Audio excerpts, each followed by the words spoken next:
label yan. Parehong blue. Oo. Ito kailan lang binigay ito nung linggo lang.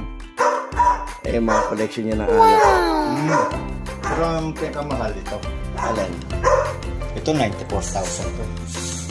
Hennessy? Oo. Ito 9. Hanggang 12 ito. 1,000? Oo. Oo. Ang nainom ko lang, 75 pesos eh. Mighty Mike! Ako, hindi ako bumibili. Binibigay lang. Yan? Hindi na mo black label kung dami. Oo nga. Oh? Binibigay lang yun. Ito, kailan lang binigay ng pinsan ko ito. Itong isa. Gold label. Gold level. Yung isa naman, binili ng mga bata. Oo. Ang dami, no? Lang. Puro black label. Red label. Jack Daniels. May silyado pa, sabi ko. Naalala ko yung ganito eh. Nung bata ako nag-i-airpot ko ng ganyan. Mighty Mike! Oo. Ito naman, nung na-concert daw si James Taylor sa... Yan. Oh.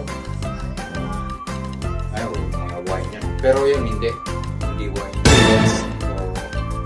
Whiskey yata yun. Martini. Nabawasan pa yun ng pandemic, di ba? Oh. Yung kinuwento. Mighty Mike! Ganyan din, Hennessy. Ininom ko, punyete eh. Oh, shot lang yun. Hindi yan nauubra na ano. Papaikutin mo. Ito, parehong malaki pa ito. Ito siya.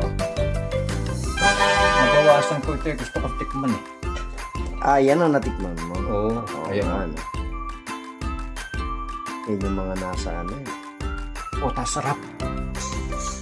Yan yung mga nasa bar na ano eh, no? Ay, mga class. Magkano ang isang... Mighty Mike! Libo na yan eh. Yan. Oo. Kung nasa bar ka, no? Ayun. Pero ito, Mm. ayan, Kaya silyado pa. sigad. Patunayan na hindi mo pa natitikman. Kailan lang dumating yan? Hindi ko pa. Hindi ko naman titikman yan, nandun na yun eh. Oo. Gusto ko, minsan tikman natin yan eh. Minsan. Mighty Mike! Dito eh. Kaya lang, yan ba yung scotch and darak eh, no? Oh, Yan na, yan kaya na. mga ganyan, scotch. Scotch ito. Oo, ayan. Pwede rin lemon. Mighty Mike! Pwede rin lemon. Ayun, yung mga ano nila. Mga kahon nila. Wow! Daming alak.